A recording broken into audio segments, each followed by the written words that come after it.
an amazing man.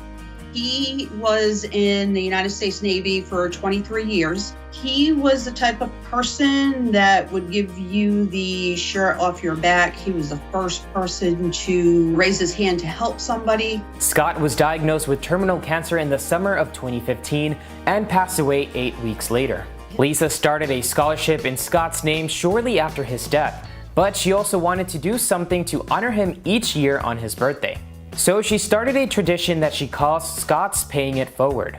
It started out small, and we went to a couple of local Starbucks and a couple of local Dunkin' Donuts. I made out little cards in memory of him, and we would just give the person, who just happened to be walking by, it's like, hey, here's $5 for your coffee, and here's a card. This is why we're doing it. This year we had flyers, and we made about 3 envelopes for each restaurant or brewery that we would go to. It would have a little information about Scott, and it would have a $10 bill. We would pick one person random saying, it's not a lot, but we want you to put this envelope towards your bill. Some people actually posted on the Facebook page that, hey, we're going to pay it forward. What you gave us, we're going to turn around and give to somebody else. Our mission is to protect and restore the Bronx River so that it can be a healthy ecological, educational, recreational, and economic resource for the communities that the river flows through. The Bronx River Alliance is a 501c3 nonprofit organization that enjoys a unique public-private partnership with the New York City Parks Department, which is a pretty unique position because we get a lot of in-kind donations and support and resources from the Parks Department. So that really allows us to do a lot of the work that we do on the river that otherwise would not be possible for an organization this small. The Bronx River Alliance offers a variety of programs to help people get involved with the organization. We get upwards of 1,500 volunteers, maybe more than that, at least 1,500 volunteers a year in all of our different programming that come through to do all kinds of things, from picking up trash to supporting our recreation program to supporting the Greenway program. There's a lot of different moving pieces that we have, and it really takes volunteers, that little stopgap, to be filled. I've really got this sense that if we want a different city, we shouldn't just talk about the different city that we want, we should really contribute to that. We actually started in the pandemic, in the first few weeks when New York went into lockdown, because all the cafes were closed, the restaurants were closed, there was no hot food in the city for the people that needed it the most. People just started gathering around from all around the neighborhood, and it just kept growing and growing like that to the point where we've had over 2,000 people through our doors. So the food that we serve is the highest quality. We rotate with different volunteer chefs. We've got chefs from all the different communities in the city. So we represent different cultures through our food. We want people to feel that just because they're food insecure, they shouldn't get a low quality meal. It should be really high quality stuff that we want to eat. We accommodate many dietary restrictions and cultural diversity. So we're conscious to have something that can be halal or kosher friendly versus people having more of a desire for pork because culturally it's what they're used to in their dishes. Of course. Yes, please.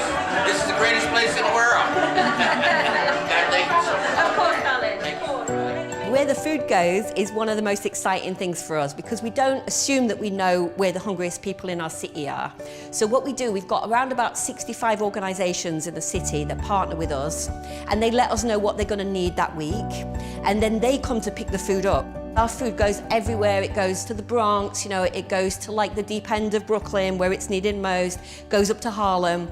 And so it gets distributed through the people that are down on the ground, working with the hungriest people in the city who know what the needs are. I know that we're not saving the world by doing this work. We're just touching a tiny, tiny little part of the city. But I think the thing that I enjoy the most is that feeling like a wave of love is going out across the city and feeling like there's people out there that we won't ever see that's going to open the food and is going to eat something and is not going to be hungry just for a minute, just because of the work that everybody's doing as a collective here.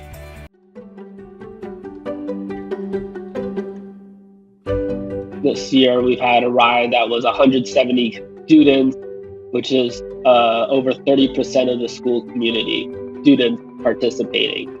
And they just love it, the joy that they have to see their friends, just having a great time, powering themselves, and bikes create freedom.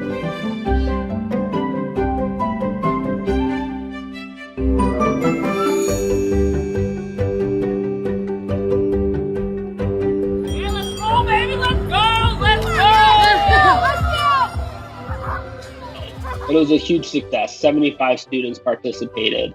And since we had parent volunteers and there was a lot of support, we decided to keep it going every Wednesday for the rest of the school year. And if we can inspire more communities to think about how to support active transportation, and we get more families connected and out of their cars and riding bikes together, that's a huge win for the children that get to participate.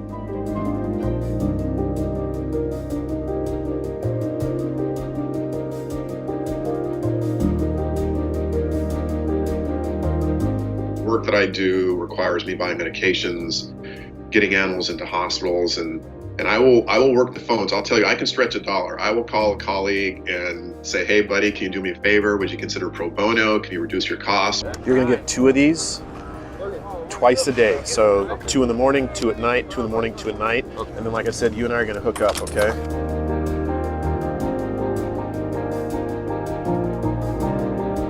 I was a shelter vet at the time, a municipal shelter vet, and it was very hard work. It was high euthanasia.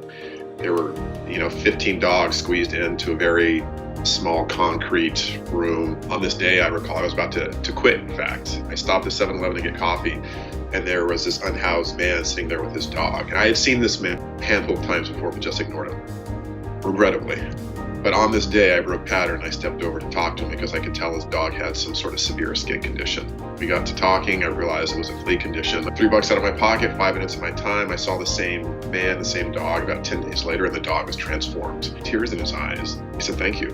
He said, thank you for not ignoring me. And that was the moment for me. I said, I'm going to get back to saving animals on my terms.